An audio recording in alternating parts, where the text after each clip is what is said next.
nós cantamos esse hino sobre adoração, né? Todos juntos adoremos ao Senhor. E o que eu queria trazer hoje aqui é alguma coisa sobre esse assunto, a adoração. Vou começar lendo no Antigo Testamento uma passagem de Deuteronômio em que o Senhor trata com o povo de Israel, e aqui lhe dá algumas orientações ao povo com respeito a isso. Capítulo 12 de Deuteronômio, versículo 1.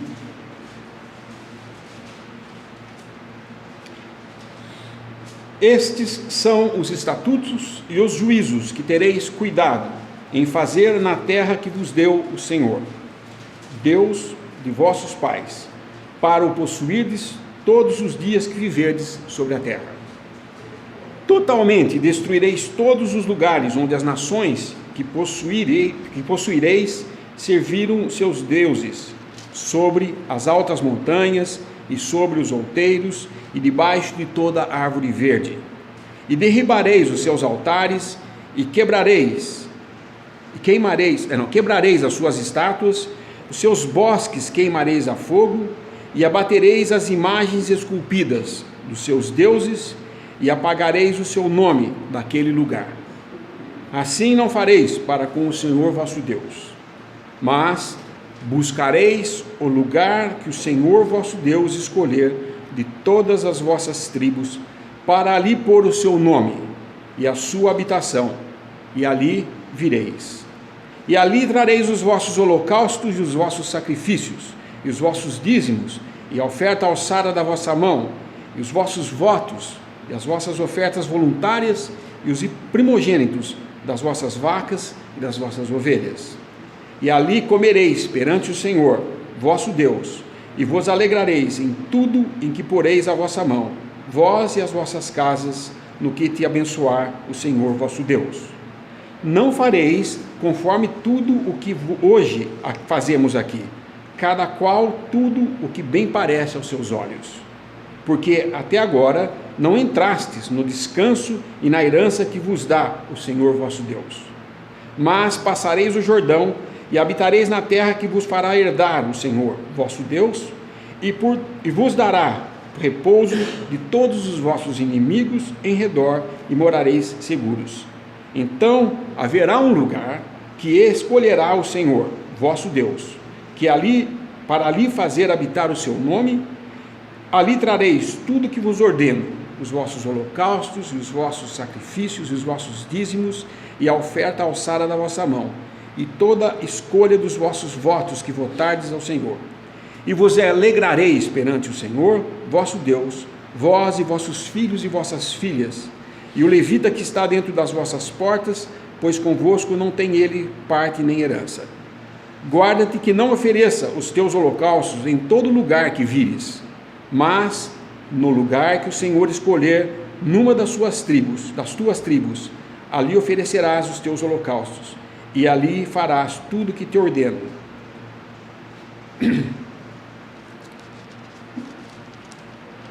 Fica bem claro, lendo essa passagem, que com respeito a Israel, Deus dá as instruções de que eles iriam entrar numa terra agora, como ele havia prometido. Depois de 40 anos eles iam atravessar o Jordão e entrar nessa terra. 40 anos esse que demorou por causa da desobediência deles. O tempo era para ser menor. Mas eles, então, iam agora entrar numa terra, porém, não era para fazer como eles queriam fazer. Não existia da parte de Deus a liberação, por assim dizer, agora vocês vão e façam conforme está no coração de vocês. Isso é um princípio que nós vamos ver na palavra, como Deus trata o seu povo. Nós sabemos e vemos isso na prática hoje, que todos nós, a maioria de nós, quando ouvimos o Evangelho, nós, se estávamos numa religião e ouvimos o Evangelho da salvação em Cristo Jesus, tudo aquilo que nós aprendemos dessa religião, se não fosse cristã, era trazido para quê? Para Deus, para entregar para Ele como oferta? Não, era para ser deixado de lado. Nós vemos nos primeiros versículos do capítulo 12, que ele fala: totalmente destruireis os lugares onde as nações que possuireis serviram os seus deuses. E versículo 2 que eu estava lendo: e onde que eles serviam? Altas montanhas, outeiros, debaixo da árvore verde. Isso é que o homem faz na realidade. O homem religioso, ele procura um lugar agradável, um lugar de destaque, no alto das montanhas, sobre os outeiros, ou sobre uma árvore frondosa, né? Todo mundo sabe como é gostoso ficar debaixo de uma árvore, principalmente no dia de calor assim, né? Mas é isso que os homens faziam, e ali então eles levavam os seus holocaustos para os seus ídolos, e ofereciam a Deus, ao Deus deles, aos ídolos. Porém, o que Deus estava ensinando a Israel: vocês vão entrar nessa terra, vocês vão destruir tudo isso, esquece tudo isso que eles têm, não siga o que eles fazem, mas também não sigam o vosso coração e façam o que vocês acharem bem em qualquer lugar. Tem um lugar específico, o lugar que eu escolher, ali será o lugar. O lugar que eu escolher, não é a escolha do homem. Nós vemos isso no primeiro sacrifício mencionado na Bíblia, depois que o Senhor matou aquele animal para vestir Adão e Eva. O primeiro sacrifício que um homem oferece a Deus é mostrado quando Abel e Caim vão oferecer. E aí nós já vemos a diferença entre oferecer de acordo com o que Deus pediu e oferecer de acordo com o que você acha que deve fazer. Caim foi oferecer do que ele achou que devia fazer, porque a instrução dada a ele por seu pai Adão é de que tinha que sacrificar um animal, porque ele tinha visto Deus fazer isso. Com o seu pecado, com a sua desobediência, entrou a morte no mundo e a vergonha. Eles se cobriram, tentaram se cobrir inicialmente com folhas de parreira, mas estavam tão bem cobertos na sua consciência que quando ouviram a voz de Deus se esconderam. Por que se esconderam se eles tinham se coberto? Porque eles sabiam que aquilo ali não estava cobrindo mesmo. Existia um outro problema ali a ser tratado. Havia necessidade de remissão. Somente uma folha não cobriria o pecado que eles haviam cometido. Havia necessidade de derramamento de sangue. Então Deus vai, busca o homem, como é até hoje. Deus sempre que busca o homem, não há nenhum justo, não há sequer um que busque a Deus, é Deus que busca o homem. Ninguém vai chegar nos céus e falar: cheguei aqui porque te busquei. Não, cheguei aqui porque Deus me achou, Deus me trouxe.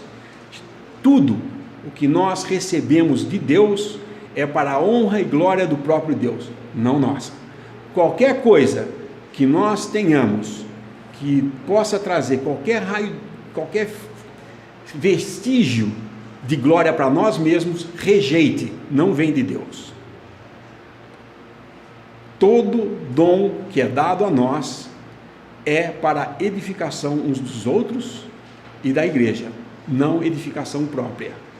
Lógico que nós somos edificados juntos. Eu estou aqui falando para vocês, não pensem que eu sou o mestre que vocês têm que escutar. Eu estou aprendendo também com o que eu ouço. Não que eu não saiba o que eu esteja falando, com consciência eu faço isso. Aqui não é inspiração profética de levantar e falar com uma voz de Deus, porque daí vocês teriam que obedecer tudo. E não, o que nós vemos na palavra de Deus é que quando um fala, os outros julgam. Então, vocês estão julgando não a pessoa, mas o que está sendo falado, julgando de acordo com o quê? Do que eu penso? Não, de acordo com as Escrituras. Como os varões de Bereia faziam. E foram falados, esses eram mais nobres do que os outros, porque tudo que Paulo falava, eles iam ver se era assim nas Escrituras. E é o que eu recomendo todos fazerem com respeito à doutrina. Aprender a doutrina não é uma coisa que eu vou me dedicar arduamente, sozinho em casa, e vou derramar em cima dos irmãos, sem nenhum critério. Tem que ser com temor, e com tremor, e com perfeita submissão ao Espírito Santo, para que aquilo que esteja sendo trazido, seja para a edificação, e não para a glória do homem que está falando. Portanto, Deus deixa bem claro, existe um lugar, e Israel então tinha que fazer isso. Logicamente, sabemos a história, falhou vergonhosamente, porque acabou caindo na idolatria, acabou se misturando com as mulheres da terra que eles haviam recebido, se contaminaram com seus deuses, entraram na idolatria e tiveram que sofrer o juízo do cativeiro. Nós sabemos essa história, não vamos entrar nesses detalhes, mas o que vemos aqui claramente: guarda-te, versículo 13, que não ofereças os teus holocaustos em todo lugar que vires. Não é para a gente buscar onde devo ir, mas é: Senhor, onde eu devo ir? Lembre-se da passagem em que ele fala: prepara o lugar para eu, que nós vamos reunir na ceia, na primeira ceia, no cenáculo. Fala: mas Senhor, onde nós vamos fazer essa Páscoa? Eu falei: sim, sai na rua, tem um homem com um cântaro na cabeça, segue, é ele que vai te levar. E isso acontece. O Senhor orienta qual é o lugar. Então, no Novo Testamento, onde nós temos alguma coisa disso? Vamos em João, Evangelho de João, capítulo 4.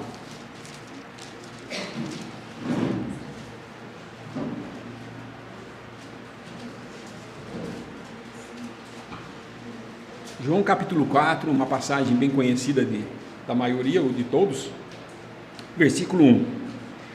E quando o Senhor veio a saber que os fariseus tinham ouvido que Jesus fazia e batizava mais discípulos do que João, ainda que Jesus mesmo não batizava mais os seus discípulos, deixou a Judéia e foi outra vez para a Galiléia.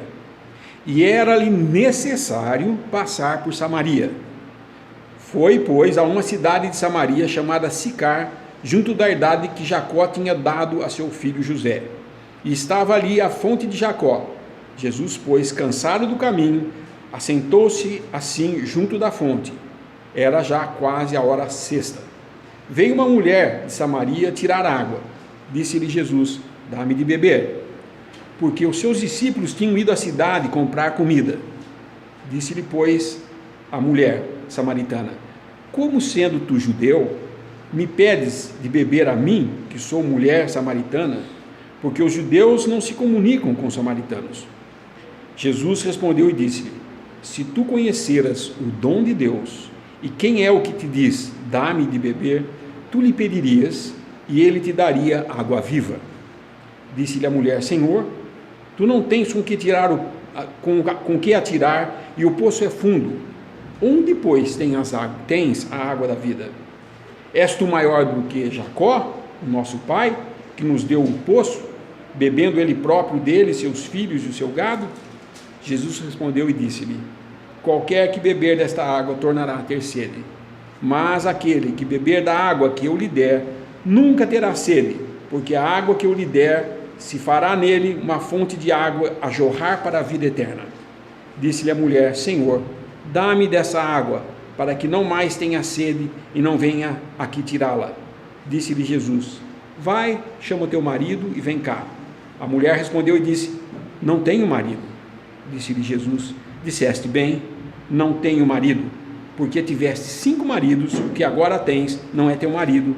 Isso disseste com verdade. Disse-lhe a mulher: Senhor, vejo que és profeta. Nossos pais adoram neste monte, e vós dizeis que é em Jerusalém o lugar onde se deve adorar. Disse-lhe Jesus: mulher, vem a hora, creme que a hora vem em que nem neste monte, nem em Jerusalém adorareis o Pai. Vós adorais o que não sabeis, nós adoramos o que sabemos, porque a salvação vem dos judeus. Mas a hora vem, e agora é, em que os verdadeiros adoradores adorarão o Pai em espírito e em verdade, porque o Pai procura a tais que assim o adorem. Deus é espírito, importa que os que o adorem em espírito e em verdade. O Senhor estava a caminho, indo para Galiléia, né? Voltar outra vez para Galiléia, mas diz aqui no versículo 4 que era-lhe necessário passar por Samaria. Ele tinha que encontrar com essa mulher. Logicamente, ele sabia da necessidade de falar, porque era necessário que isso ficasse escrito, como está aqui na palavra, e João passou, que escreveu divinamente inspirado. E ao encontrar essa mulher, ele começa um diálogo, o que é uma coisa bem estranha, um judeu se comunicar com uma samaritana, como era estranho um judeu atravessar Samaria. Eles nunca faziam isso. Quando eles tinham que passar, eles davam a volta para não passar por Samaria. Eles não se davam com os samaritanos pelo passado do que era e pelo que os samaritanos representavam. É uma falsificação, por assim dizer, né? Uma cópia mal feita do judaísmo. E eles achavam também, por serem descendentes de Jacó, que eles estavam no mesmo terreno de bênção. Mas o que o Senhor mostra aqui claramente não é isso. Pelo diálogo que o Senhor tem com essa mulher, nós vemos que ele também estabelece um ponto importante no Novo Testamento, em que já não seria nem aqui, nem em Jerusalém, onde deveria se adorar. Ou seja, aquilo que ele tinha falado para os judeus em Deuteronômio 12, agora ele estava falando, mas vem a hora e agora em que os verdadeiros adoradores adorarão ao Pai em espírito e em verdade. Então tem um lugar. Deus busca agora, não é nem em Jerusalém, não é nem em Samaria, mas tem um lugar onde ele faz isso, em espírito e em verdade. E é uma característica da igreja isso, porque como a mulher fala, versículo...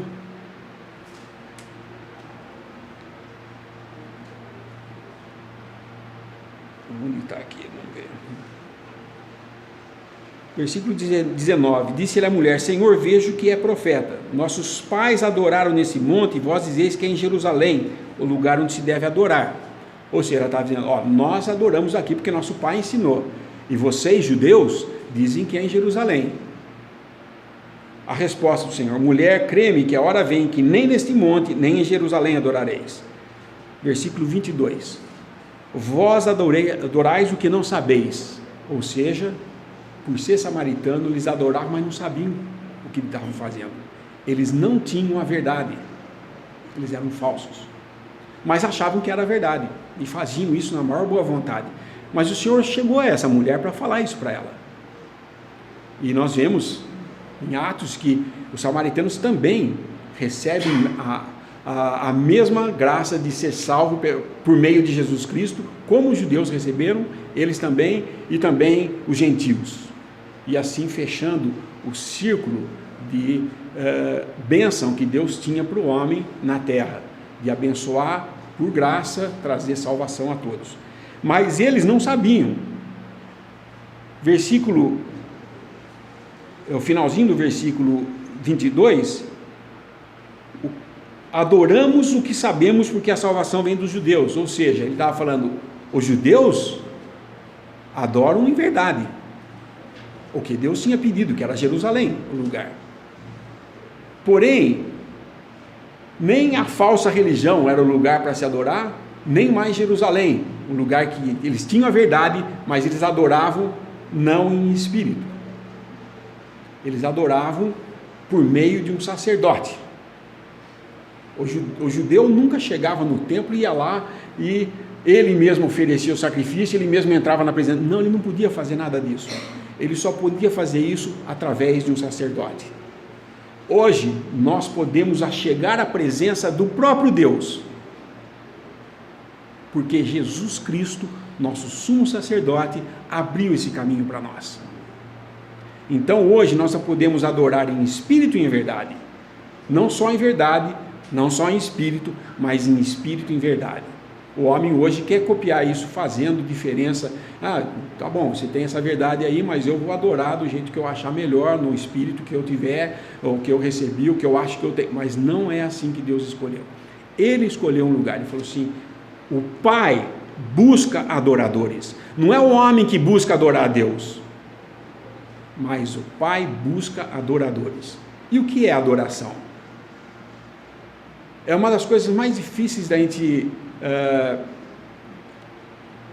explicar o que é adoração, porque eu procurando, por exemplo, o irmão Darby, ele afirma uma coisa muito interessante. Adoração individual é praticamente inexistente.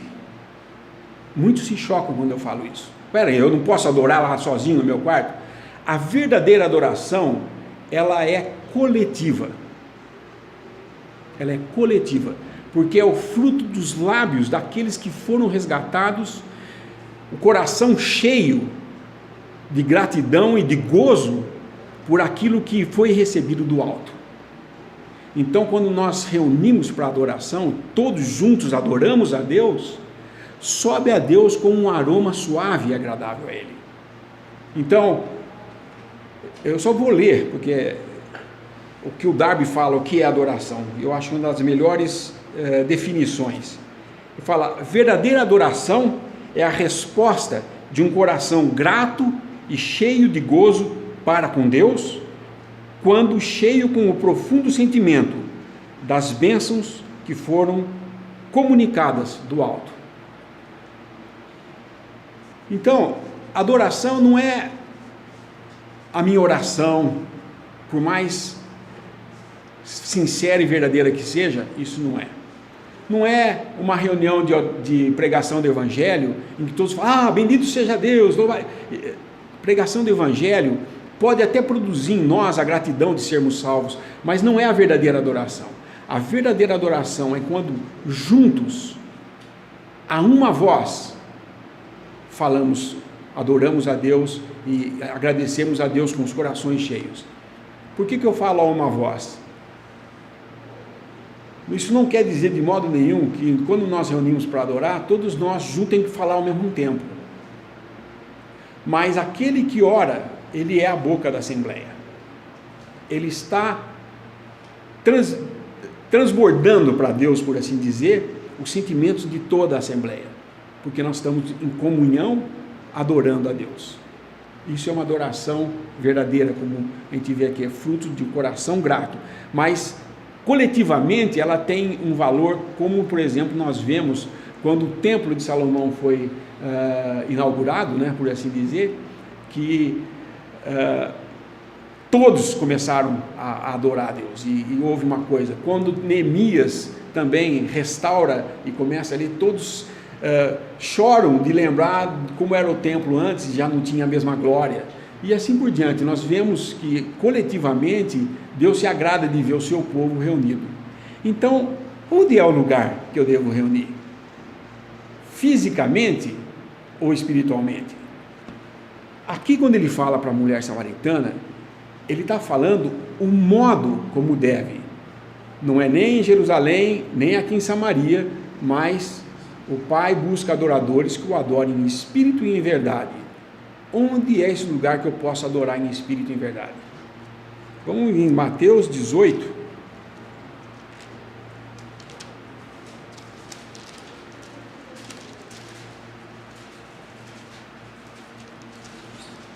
Não, aliás, Mateus 22, né? Não é. Ou é 18 mesmo? 20. Não. Desculpa, eu me confundi aqui.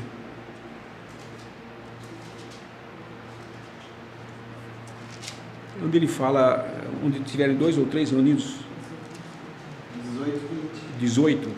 Ok, não estava achando aqui. É outra Bíblia, viu? Vocês me desculpem que eu emprestei a Bíblia dela, que a minha é muito pequena a letra. Depois de uma certa idade a gente não consegue ler. Então essa aqui é a letra gigante. Ok, 18, 20. Porque onde estiverem 2 ou 3 reunidos em meu nome, aí estou eu no meio deles. Esse versículo aqui, ele é na maioria das vezes interpretado de uma maneira errada, porque muitos sugerem assim: bom, eu e mais 2 ou 3 amigos que eu escolhi, vamos lá em casa, vamos reunir ao nome do Senhor, e ele vai se pôr no nosso meio. Não é o que esse versículo está falando.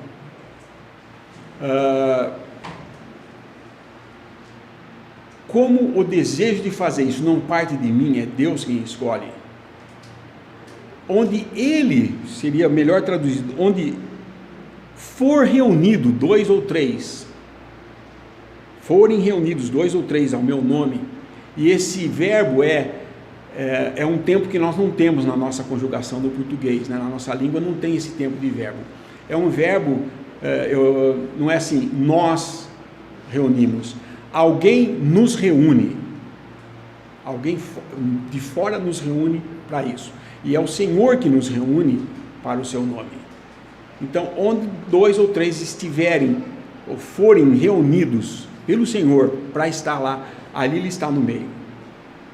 Muitos contestam e falam, mas espera um pouco, isso quer dizer que então Ele não está em outros lugares? Só está aqui? Não é isso que nós estamos falando, não é isso que o versículo está falando. Ele está falando que o verdadeiro testemunho de Deus aqui na terra é onde Ele reúne, onde Ele quer, um lugar físico, 2 ou 3, para ali então adorarem a Deus, trazerem seus, serem edificados e tudo mais, que é a assembleia reunida ao seu nome. E aí não pode haver nenhum outro nome, e nem deve haver nenhum assim, eu vou onde achar melhor, eu vou buscar o meu lugar. Ele escolheu esse lugar para nós, e é onde nós devemos estar reunidos. E isso traz a responsabilidade e o exercício individual de buscar esse lugar, buscar direção na palavra de Deus, quando não conhecemos ou não sabemos. Eu vou contar um pouquinho só da história para vocês entenderem. Quando me converti, foi na época, eu era bem mais jovem, nós éramos um grupo, podemos dizer, de hippies, né?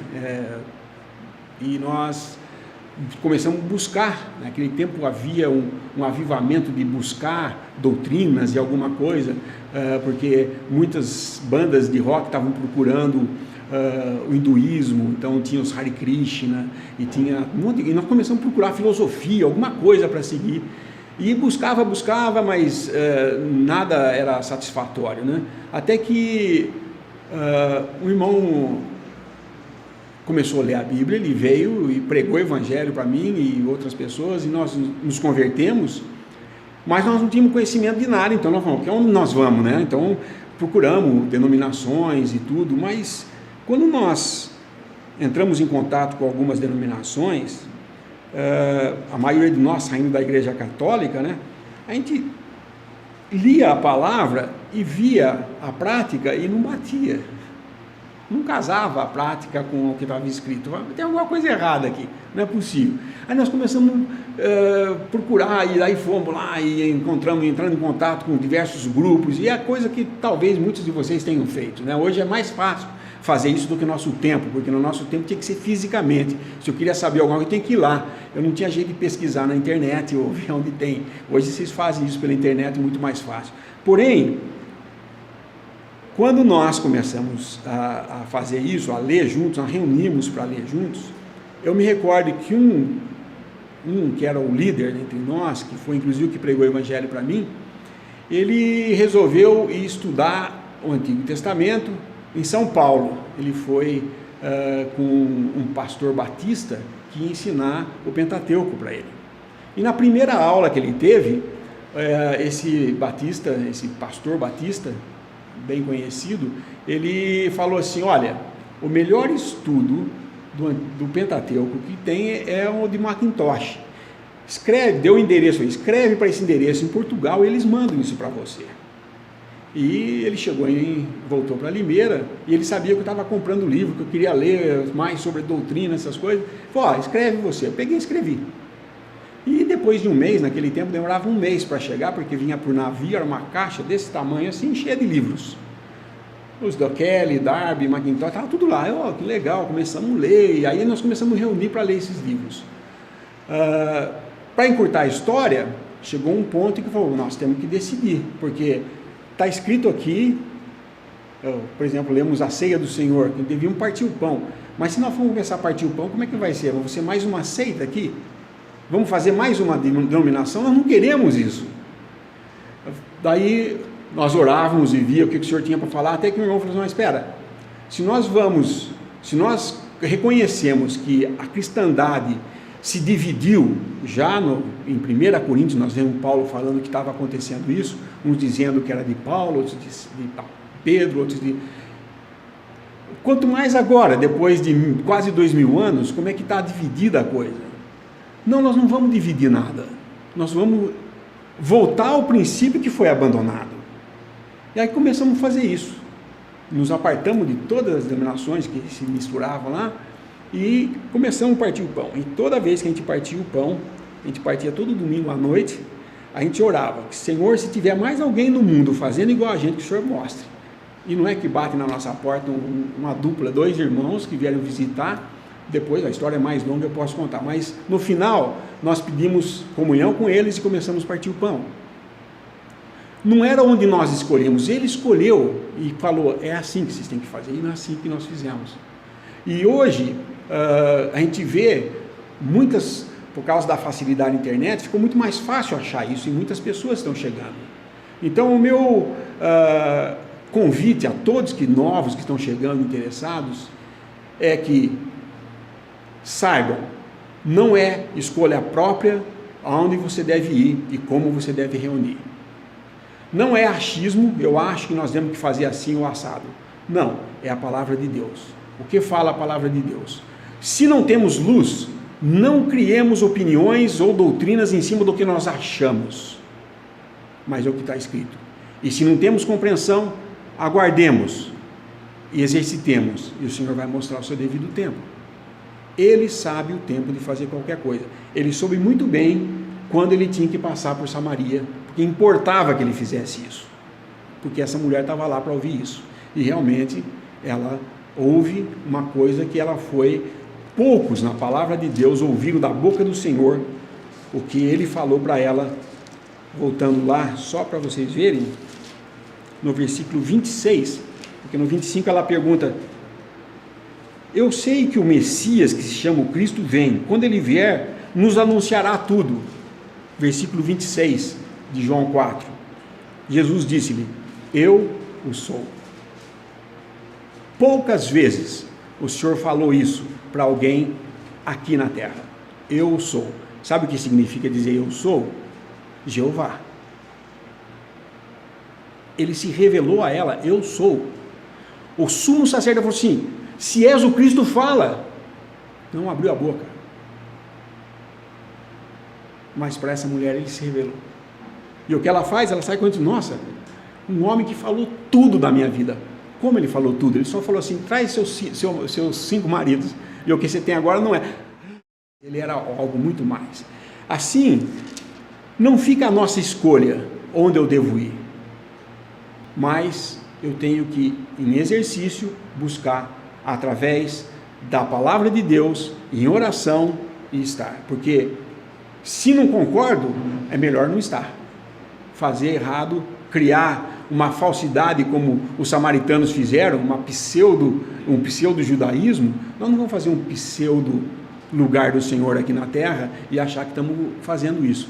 Temos que fazer em comunhão, ouvindo o que os irmãos têm para ensinar, e não comparando o que eles estão falando com o que eu sei, mas o que eles estão falando com o que a palavra diz, como os varões de Bereia. E assim, nós podemos com certeza seguir o homem com o cântaro na cabeça. E muitos falam assim, mas devia ser difícil achar quem era esse homem, porque quantos deviam estar fazendo isso? Eu digo, só ele. Porque não era costume dos homens carregar cântaro na cabeça, isso era a obra das mulheres. Mas existia um homem carregando um cântaro no meio daquela multidão, que ficava facilmente visível, desde que você estivesse procurando, desde que estivesse sindical, segue lá, tem um homem lá, vai lá e fala com ele, ele vai fazer tudo. E assim, Deus tem o cuidado conosco, de nos trazer para estar reunidos. E hoje, com a situação que a religiosidade humana, ou cristandade se dividiu em ramificações, em absurdos, porque quando vocês pensam que vocês ouviram tudo sobre má doutrina, sobre deturpação da palavra, olha, basta você fazer o que nós fazemos, de sair visitando por aí, e vocês falam, não é possível que alguém chegou a pensar coisa assim. O que é inocente com respeito às coisas de Deus, que mal há fazer isso, pode, com o passar do tempo, por exemplo, vocês sabem como surgiu a adoração a Maria? Dizendo que ela é mãe de Deus, você sabe por que surgiu? Houve um concílio, o concílio era um agrupamento dos bispos da Igreja Católica, dos cardeais, para decidir sobre um assunto que era muito pertinente naquela época, que existia uma grande força, um grupo chamado de gnósticos, que eles negavam que Jesus Cristo tinha vindo em carne, que ele não foi gerado como homem em Maria. Ele não era Deus. Uma ramificação na cristandade, isso hoje são os testemunhas de Jeová. Eles usam esse concílio para dizer que nós mudamos a palavra de Deus. Só que quem mudou foram eles. Tá? Porém, o que aconteceu? Esse concílio resolveu que, para que os gnósticos não tivessem a autoridade de dizer que Jesus não tinha vindo em carne, vamos falar que Maria era a mãe de Deus, porque daí ela gerou a Deus. Um pequeno detalhe aqui, qual é o problema? Ela é bendita entre as mulheres, só que isso se transformou disso daí, para que ela ressuscitou, subiu aos céus e também está lá dentro, lá nos céus. E hoje é doutrina católica que se você tem alguma coisa, algum pecado para confessar, e se você for direto a Deus, ele é um Deus vingativo e um Deus muito severo.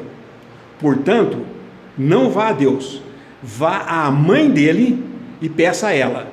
E ela, como mulher, pede a Deus e ele tem que obedecer. Pede a Jesus e Jesus tem que obedecer, porque ela é a mãe e ele, como filho, tem que obedecer. Como se chama isso? Heresia. Começou de um simples fato de alguém achar que ela subiu aos céus, ou que tinha que fazer, dizer que ela gerou um ser divino e que ela era também santa, ela não tinha pecado. Só que eles não entenderam que ela tinha pecado sim, mas a semente gerada nela foi divina. Jesus não foi criado pela conjugação carnal de um homem e uma mulher, mas foi Deus que implantou aquela semente sem pecado naquela mulher, e ela gerou um ser isento de pecado. Por isso, quando João Batista avista o Senhor Jesus e fala: eis o Cordeiro de Deus, não é eis um dos Cordeiros de Deus, eis o Cordeiro de Deus, que tira o pecado do mundo.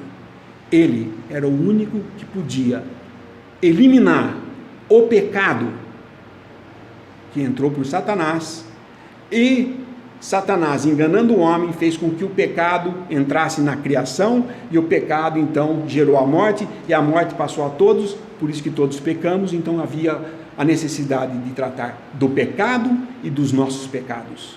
Então Cristo na cruz não tratou só dos nossos pecados. Sim, lá ele tratou isso sim, mas não foi só isso. Ele veio tratar também do assunto do pecado. A condenação de Satanás com a morte de Cristo foi cabal. Ele venceu a morte, porque a arma que Satanás tinha era a morte. Ele trouxe a morte à criação, e pela morte Deus trouxe nós agora a uma nova criação. Pela sua morte temos vida agora. Isso é o que Cristo veio fazer por nós. Isso é o que Cristo fez para tirar o pecado do mundo. E onde está Cristo agora? Maria não está lá, não tem nenhum dos santos, São Paulo, São Pedro, não, nenhum deles está no céu. Todos estão aguardando a ressurreição, porque Cristo, está minha boca seca aqui, Jesus Cristo é hoje um homem nos céus, porém um homem diferente. Quando ele saiu dos céus, que ele é o Filho eterno de Deus, para vir a esse mundo, e se fez carne, ele veio com o propósito de obedecer ao Pai. Quando ele subiu, após ter obedecido e ter recebido a coroação do seu trabalho, sendo ressuscitado, ele tinha no seu corpo as marcas. Hoje nós temos um homem no céu com as marcas do seu sacrifício. Nós, quando ressuscitarmos, estaremos transformados, estaremos com Cristo. Nós não teremos nenhuma marca no nosso corpo. Por qualquer tipo de morte que você tenha tido, que seja um acidente de carro, todo desmembrado, ou pegou fogo e tudo queimado, pozinho, você vai ter um novo corpo mas que não vai ter nenhuma marca de queimadura, de nada disso. Nos céus, somente um homem vai ter as marcas desse sacrifício. Por isso, nós vamos adorá-lo eternamente, porque ele levará essas marcas eternamente. E nós somos privilegiados de ter sido trazidos para ser parte desse que é o corpo de Cristo, a igreja, a sua noiva, que aguarda a sua vinda para nos levar para estarmos então para sempre com Ele. Que privilégio nós temos de estar assim reunidos somente a esse nome. Que outro nome há dado entre os homens aí, pelo qual interessa que sejamos salvos? Pedro perguntou isso. A resposta? Não há nenhum outro nome. Então, qual outro nome eu devo estar reunido, senão ao nome dele que me salvou? Ele não pediu para você escolher qualquer denominação. Ele não pediu para você escolher qualquer doutrina que couber melhor nos seus pensamentos, que é o que o homem faz. Aquela que me agrada mais. Se eu gosto de música, é aquela que tem coral e geralmente um bom órgão, bem tocado, que é o que você vê nos Estados Unidos. Grandes artistas e cantoras foram inicialmente cantoras de coral evangélico. Mas se eu gosto de música, pode escutar música em casa, mas aqui nós não vamos exercitar corais bonitos, porque não estamos aqui apelando para emoções humanas. Nós estamos aqui em torno de uma pessoa, e é entre ele e vocês, nós aqui reunidos, é que existe esse louvor, e ele ouve a cada um, mesmo que seja um falando, é o louvor de todos subindo. E quando cantamos a Deus, isso é um louvor também. Mas a adoração, como nós adoramos a Deus em oração, quando nos ajoelhamos para orar, sabemos que estamos na presença dele. Do povo, sacrificar o animal, aspergir o sangue e entrar com incenso e entrar com muita cautela dentro do Santo dos Santos, porque se houvesse qualquer coisa de pecado, ele morreria lá dentro. Por isso que nas suas vestes existiam os sininhos que faziam barulho. Enquanto ele estivesse lá dentro se movimentando, tinha o barulho e sabiam que ele estava vivo. Conta-se, não sei se isso é verdade ou não, mas que o sumo sacerdote amarrava uma corda no seu tornozelo quando ele entrava lá, porque se ele morresse lá, tinha como puxar, porque se alguém fosse pegar lá dentro, também morreria. E isso daí não tem na Bíblia escrito isso, eu estou só me comentando, e por isso que eu falo, eu não sei até que ponto é verdade, mas os historiadores contam que eles faziam isso. Provavelmente é possível, porque Israel entrou num estado tão degradante de profissão, que o sumo sacerdote muito bem podia estar fazendo as suas picaretagens lá e não confessado nada e entrar na presença de Deus e morrer. Então esse medo que ele tinha levou a esse hábito de corda, mas Deus sim havia estipulado desse negócio dos sinos para que eles não eles fizessem barulho durante o tempo que estivessem lá dentro. Uma vez por ano, em nome de todo o povo, nós temos agora um sumo sacerdote que intercede por nós, e a partir do momento que nós falamos Pai, nós estamos na presença dele, desimpedidos. Isso é o que fala em Hebreus, entrar com ousadia, temos ousadia para entrar no Santo dos Santos, porque Cristo morreu por nós. Assim, o que é importante para nós? Nada mais do que Cristo. Todos juntos adoremos a Ele, a quem devemos. E esse dever não é no sentido que nós temos que pagar alguma coisa para Ele, não. Devemos o louvor a Ele. Isso é o que nós devemos a Deus. A adoração pelo que Ele é e pelo que Ele fez por nós, e pela sua obediência ao Pai, em vir a esse mundo, para sofrer, morrer, ressuscitar e subir aos céus. Mas Ele vai voltar, e a nossa esperança é que a qualquer momento estaremos com Ele, sem ter que passar pela morte. Podemos dar graças? Nosso bendito Deus e Pai, nós agradecemos por nosso Senhor Jesus Cristo, agradecemos porque Tu nos buscaste, nos trouxeste para estarmos aqui, debaixo desse único nome, o nome de nosso Senhor Jesus Cristo. Agradecemos por esse privilégio, agradecemos por todos aqui, rogamos por cada um de nós, que Tu estejas nos guiando nesse caminho que temos por este mundo, confiando em Tua palavra, que pelo teu Espírito podemos entender. Agradecemos tudo no precioso e bendito nome de nosso Senhor e Salvador Jesus. Amém.